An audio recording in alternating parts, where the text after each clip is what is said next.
What's up, everybody? Welcome into the Pack a Day podcast. I'm your host, Andy Herman. You can follow me on Twitter at Andy Herman NFL. Today, I'm going over, I think, one of my favorite topics, and that is going to be cult heroes of this potential training camp as we get closer and closer to training camp. Listen, every single year, there tends to be one or two guys that just captures the entire attention of the fan base, and everyone's cheering on them, for them to make the final 53-man roster and be that guy that's kind of the unsung hero. And, these stories are usually very fun and they're usually very entertaining, and we usually get way too invested on who's the final guy on the roster and will they make it or will they not. But these are always fun players to cheer for. And, whether it's been the Jeff Janises, the Herbert Whisper Goodmans, the Jake Kumerows, Tim Boyles, Raven Greens, Robert Tunyons, Lindsey Pipkins, Myles White, Todd Gurley. I think you can go on and on over the course of years. Taysom Hill was another guy that was kind of a cult hero there for a while. I'm sure I'm missing like 1,000 of them. But every year this happens. And I can go back. I remember, watching training camp live when I was a kid. And I'm going to age myself here, but when I was really getting into the Packers, there was a wide receiver in camp. His name was Alan DeGraffenreid, and maybe one of you will remember this, but like he caught everything in training camp and was doing everything he could to make the roster. And of course, he did not make the team in my, I don't even know if I was 10, 9, 8, I have no idea, but he didn't make the team. I was crushed. He was my champion throughout that entire training camp. And it just seems that we always find a champion as the offseason goes on and as training camp goes along.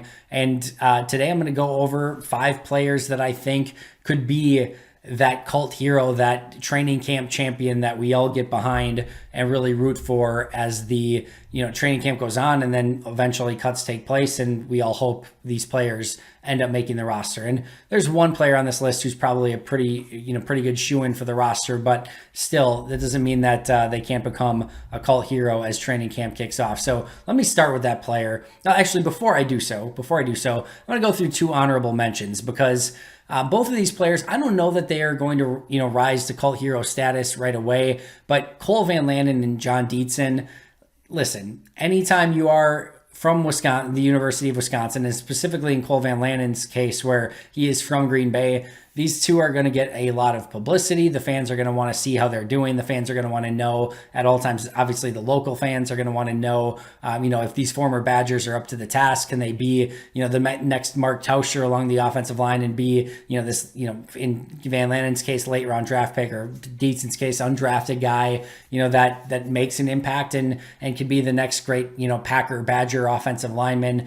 Obviously, Green Bay has 2 of them, so maybe one of them will hit there. But both of those guys are going to be players that are monitored fairly closely, again, by fans, specifically in Wisconsin, because they played for Wisconsin. Now they're playing for the Packers. And anytime that happens, there's at least a little bit of a cult following. So I'm going to give both of those guys my honorable mention. But let me get back to my number 1 guy on this list. And again, this is a player who is going to make the team, you would think, but is still a player that I think can become a cult hero this offseason in training camp, and that's TJ Slayton. This is a mammoth of a man. He seems to bring a little bit of energy, seems to have a fun personality. I think he's going to be a player that Packer fans are drawn to relatively quick. He was a player in my tape study, as you guys know, I really, really liked. And I just think that he could come in and really be a surprise as a 5th round pick, as somebody who can come in and contribute early to this team. And it wouldn't surprise me at all if his early play got a little bit of buzz and fans started, kind of rallying around him as maybe a player who should even get more playing time than maybe he gets to start off with. So number 1 on my list is TJ Slayton. Number 2, how could you not be in love with the long locks of Kurt Benkert? And I think we've already seen some mini camp and OTA buzz from Kurt. And follow Kurt Benkert on Twitter. He's already gaining a pretty fun following. I actually think he just did 4th of July with Pack a Day Podcast's very own Paul Brettel, if I remember correctly. I think I saw that on Twitter, which is incredible. He had just this great interaction at the Packer Pro Shop recently. I know Matt Schneiderman, who is with The Athletic and covers the Packers, obviously, was very high on him following OTAs and mini camps. This was a player who I liked as an undrafted free agent coming out, and then just hasn't really done a whole heck of a lot. I think a lot of players, probably just didn't get a chance to showcase themselves last year. I think Benkert would have been a player that really would have benefited from a preseason last year.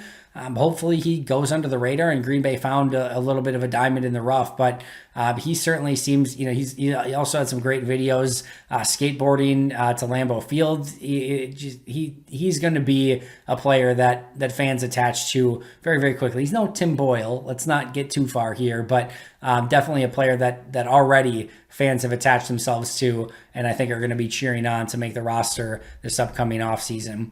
All right, number 3 on my list is another player who's created some buzz and made some noise already, and that's Juwan Winfree. And I know I've talked to a couple fans already who put some lists together, and they've got Juwan Winfree making the roster. I personally, I think we need to pump the brakes on Winfree just a little bit here. Yes, he made some plays during OTAs and mini camps. I think that was more right place, right time, not taking anything away from Winfree.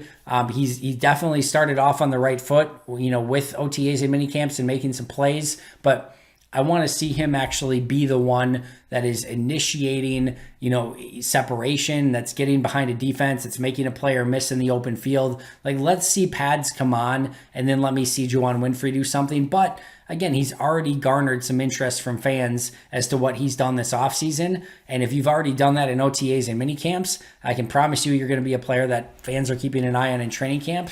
And I think Winfree, again, with his play this offseason so far, has earned at least the extra eye, his way. And we'll see if he can make the most of that when the pads come on during training camp. I'm going to stick right at wide receiver. And it does seem to me that every year there's at least one, underdog wide receiver that, that teams champion. Again, I had Alan DeGraffenreid. I mentioned Myles White, Todd Gurley, obviously Jake Kumaro, Jeff Janis. Like, there have been different wide receivers. Jared Abbrederis was another, that fans grab a hold of. And Bailey Gaither was the one to me when I was watching in rookie, mini camps OTAs as the one that could potentially catch Packer fans' eyes. And it seems that it's a lot of times these kind of smaller, and he's 6 feet tall, so he's not like short, but he's still a little bit, kind of on the lean side. But these slot type wide receivers who catch everything that comes their way, those are the type of wide receivers that sometimes, again, catch fans' eyes. And Gaither did that in mini camps and OTAs with fans not there. If he can continue that into training camp, I think he could be another player that the fans really like to champion this offseason and this training camp.